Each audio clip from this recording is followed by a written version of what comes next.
Vous êtes sur La Première, vous écoutez Mes Dialogues. Il s'agit probablement d'une première dans l'histoire de l'humanité. Le domaine du savoir scientifique génère aujourd'hui la destruction des connaissances. Et oui, des officines de communication, des fondations bidons financées par des multinationales diffusent massivement des études sommaires, des vérités approximatives, subventionnent également des scientifiques réputés dans l'unique objectif d'en retirer du prestige pour leur marque. Et ces multinationales n'hésitent pas parfois à détourner les résultats des recherches. Bref, les industriels, via les vecteurs médiatiques, manipulent la science, trompent les consommateurs et mettent les populations en danger. Stéphane Foucart, bonjour. Bonjour.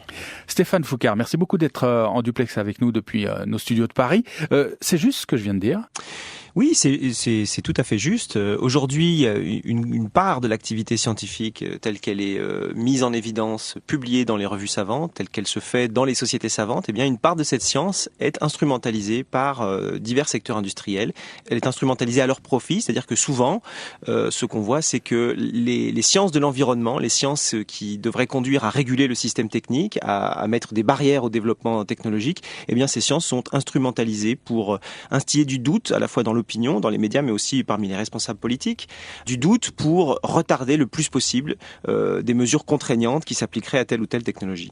Alors comment fonctionne cette désinformation à l'échelle planétaire ? Je crois qu'on peut l'appeler comme ça. C'est ce que nous allons voir et comprendre avec vous, fabricants d'informations, médias et publics. Nous sommes absolument tous concernés. Stéphane Foucart, je vous présente en quelques mots.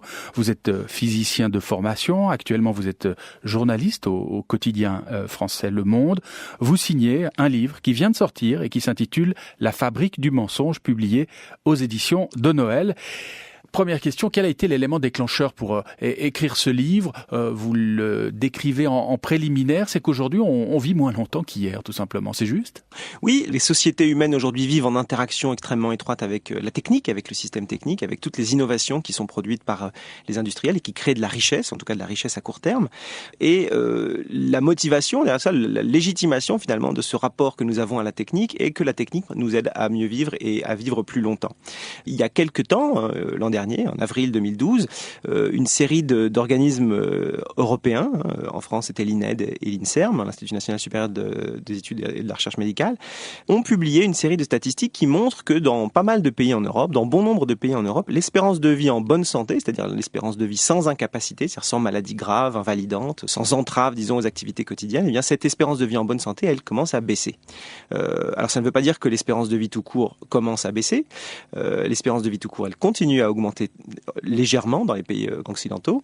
Mais l'espérance de vie en bonne santé commence à chuter et on peut interpréter ça comme un début de plateau qui va naturellement conduire à une chute à l'échelle de quelques décennies, à une chute de l'espérance de vie.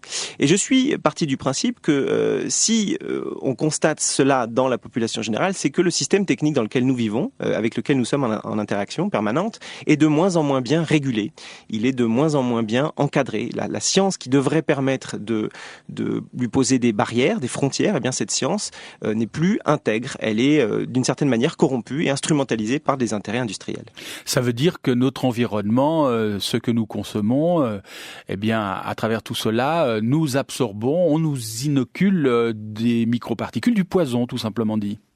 Oui, alors c'est un petit peu rapide de le dire comme ça, bien sûr, mais par exemple, vous soulevez une question qui est fondamentale, la question de la toxicologie réglementaire, c'est-à-dire la science qui est mise en œuvre pour réglementer la manière dont des industriels vont ou ne vont pas avoir le droit d'introduire certains additifs, certains résidus de pesticides dans la chaîne alimentaire.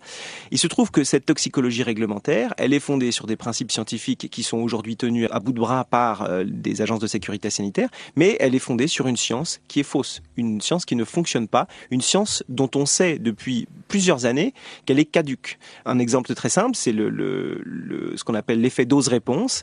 Aujourd'hui, pour calculer ce qu'on appelle les doses journalières admissibles de produits que nous ingérons, et qui vont conditionner les autorisations ou les interdictions d'introduire tel ou tel produit dans la chaîne alimentaire, eh bien cet effet dose-réponse, il est présumé linéaire. C'est-à-dire on présume, les toxicologues qui travaillent pour les agences de sécurité réglementaire, présument que cet effet est linéaire. À petite dose, petit effet, et à grande dose, effet important. Eh bien ce principe, on sait depuis plus d'une décennie qu'il est faux. Et que dans certaines fenêtres du développement du fœtus, par exemple, dans la période périnatale ou même à l'adolescence, eh bien des toutes petites doses de certains produits qu'on appelle des perturbateurs endocriniens, qui ont une particularité de pouvoir interagir avec le système hormonal, eh bien, à plus petite dose, on va peut-être obtenir des effets qui sont plus importants qu'à haute dose.